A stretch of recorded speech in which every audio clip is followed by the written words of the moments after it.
So here are my top 10 financial disciplines essential for getting to whatever your definition of wealthy is and getting to a position of financial freedom. So to me, the first thing is you have to get and stay financially educated. The financial world constantly evolves, and making a habit of learning about how your income works, your expenses, your debts and your revenues, your spending, your saving, investing, real estate, taxes, inflation, retirement planning. There are so many personal finance strategies that you need to stay empowered and make informed decisions on. And honestly, many of them are not that complicated. They just make it seem that way and making you think that you all need help with all things financial. And many of these things are very simple. We talked about them, many of it in other videos. It's not as complicated as you might think that it is. The second one, and to me, this is almost the most important one, is controlling impulse spending. And this to me is the biggest reason why people have issues getting ahead financially, and it's mastering self-control and saying no to impulse purchases. It's essential, and it often means you have to delay gratification to focus on the long-term goals, which is not an easy thing to do, but starting off small and eliminate things like eating out too much, door dashing food too much, buying clothes that are too expensive, maybe having multiple subscriptions that you don't even use. And you might even have to do things like your car might be too nice and you need a smaller car payment or a lesser car, or having toys that you can't afford like boats and RVs and campers. The list goes on. And as someone who's a real estate agent sitting in living rooms all the time, I watch people over and over and over when we're trying to sell their house. You see them worrying about the price of the house. They say things like, I need to sell for this much money. And a lot of times part of why they need to sell for this much money is because they're trying to figure out a way to get some extra equity out of their house to be able to pay off some of these other debts. And personal loans and debts for boat payments and car payments are things that get people into a lot of trouble. Another huge one is maybe your house payment or your rent is just way too much and you live in an area that's maybe way too nice, or you have a house you just can't afford. And so you just have to be really cautious and careful about making sure those biggest expenses, things like where you live, not being too much, along with all this quick, easy spending that people get into. I have a real quick story. When I was young and in my early 20s and I was trying to figure out getting ahead financially, we used to live in these apartments on 9th and Montello Street. And if you're from Reno and you know where 9th and Montello Street is, you would be like, why would anyone ever want to live there? And the reason that I lived there was, in those days, I was fortunate. I had parents, my dad and my stepmom, who paid for me to go to college. And they would basically pay me as if I was living in the dorms. And what was nice is when I lived in these apartments, it was way less expensive than living in the dorms. And I lived there for 3 years. And by doing that, I was able to save up a lot of extra money so that when I did graduate college, literally 2 months after I graduated college, I just started at my first real job. I was able to buy a house that year. And I would not have been able to do that if I wasn't able to actually save this money earlier on by living in a place that actually wasn't very nice, but we felt it was safe and we didn't have any concerns with that. But we were able to put a bunch of money in our pockets ahead of time. So it was a good way to get my life started and living in a place, like I said, that was well below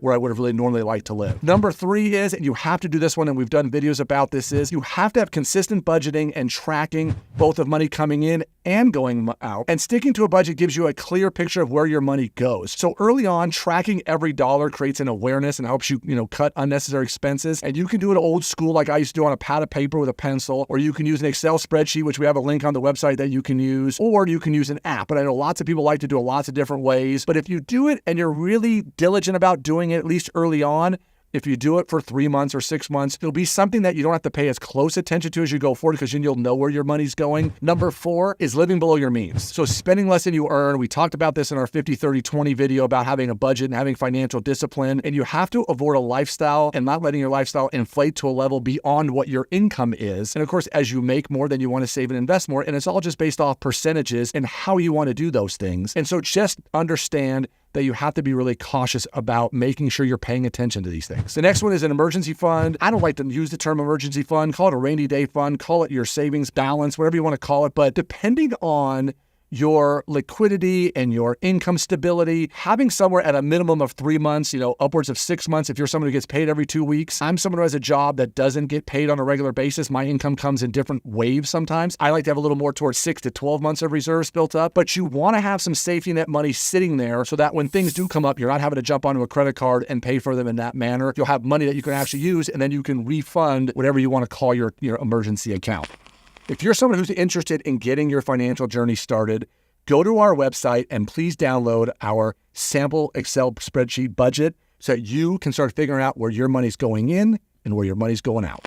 automated your savings and investments. And of course, if you're somebody who gets paid every 2 weeks, you want that paycheck to being direct deposit into your bank account. And then immediately you want money to be sent to your savings. You want money to be sent to your investments. And if you're somebody who does a 401k or something like that through work where they're doing a matching thing, then they will automatically put that money in your account every 2 weeks. And it assures that you're paying yourself first. And you always want to make sure you take that money off the top and then live on the rest. And as long as you don't overspend what's going into the rest of your bank account, you're always going to be in really good shape. The next one is avoiding debt and managing existing debt wisely. So we did a video on how to get rid of your debts. And if you need to understand how to get your debt paid off, go check out that video that we did before. But you need to practice and live a debt-free lifestyle, especially with high interest debt like credit cards and car loans and personal loans. You just need to get all that stuff taken care of. And if you're not sure the best way to get all that stuff paid off, again, go check out the video we did about your debt reduction plan, because it's something you definitely need to make sure you can get the debts gone, so then you can start doing more and more investing, and the sooner and the younger, the better. You have to regularly review and adjust your financial goals. They need to be clear. They need to be realistic. You need to revisit them. And early on, it might be quarterly, monthly, annually, and you're going to adjust them based on things that change in your life. You might be making more money. Maybe you were a one-person income and now you have two incomes. Maybe you were single and now you're married. So you need to look at these things and you need to have conversations about them so that you, and if anyone else is involved in your financial world, that you're on the same page. As a real estate agent, again, it's something where I help people sell homes many times for unhappy reasons because financially they fell apart. Investing consistently and early. Leverage compound interest by investing as early as possible. And even if those amounts are small, and avoid trying to time the market, just dollar cost to average it, have money go in there if you get paid every 2 weeks. And if you're someone like myself, who I am self-employed and I get paid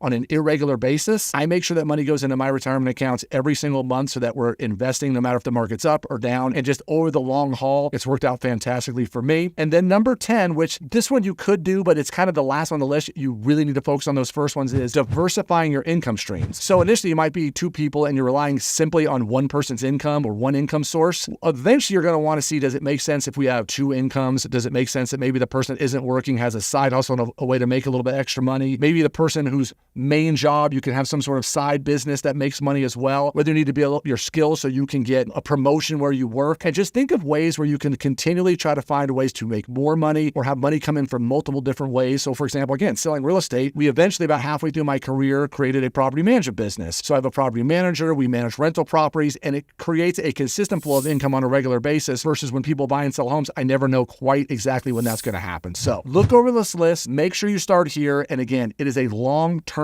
disciplined game. So if you want to win at it, you've got to pay attention to it and you cannot ignore it.